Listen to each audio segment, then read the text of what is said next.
একটা হাদিস আল্লাহ রাসূল মহাপাপ তিনটে বলে উল্লেখ করে প্রথম পাপকে তিনি বলেছেন যে শিরক সবচেয়ে বড় পাপ। তারপর তিনি বলেছেন যে খাদ্যের ভয়ে সন্তানকে হত্যা করা দ্বিতীয় মহাপাপ।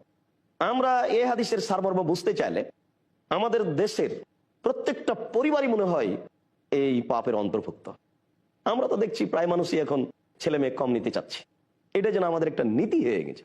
অথচ আপনারা নিজেরা তো 8-10 ভাই বোন, আমরা নিজেরা ওইরূপী। আল্লাহ তো আমাদের রুজি দিয়েছেন, এরপরেও দেখা যাচ্ছে যে আমাদের মা চাচিরা এতগুলো ছেলে মেয়ে হওয়ার পরেও মেহমানকে খাওয়াতে পারতো, মিসকিনকে খাওয়াতে পারতো, দিনমজুর যারা থাকতো তাদেরকে খাওয়াতে পারতো, তাদের আল্লাহ কাজে বরকত দিতেন। আর এখন আমাদের ছেলে মেয়ে কম, একজন মেহমান আসলে আমাদের স্ত্রী, আপনার স্ত্রী মেহমানকে দেখলেই সে ভারী হয়ে যায়, তার জন্য রান্না বান্না সে করতে রাজি নয়। দেখুন, আল্লাহ রাসূলের পদ্ধতি ফেল করলে, পদ্ধতি ছেড়ে দিলে, আল্লাহর রাসূলের দেওয়া আদর্শ গ্রহণ না করলে বিপদ এমনিতে নেমে আসবে। আল্লাহ নবী বলছেন যে দ্বিতীয় মহাপাপ হচ্ছে খাদ্যের ভয়ে সন্তান হত্যা করা। তারপরে তিনি বললেন তৃতীয় মহাপাপ হচ্ছে প্রতিবেশীর সাথে অশ্লীল কাজে লিপ্ত হওয়া। অশ্লীল কাজে লিপ্ত হওয়া সবসময়ই বড় পাপ।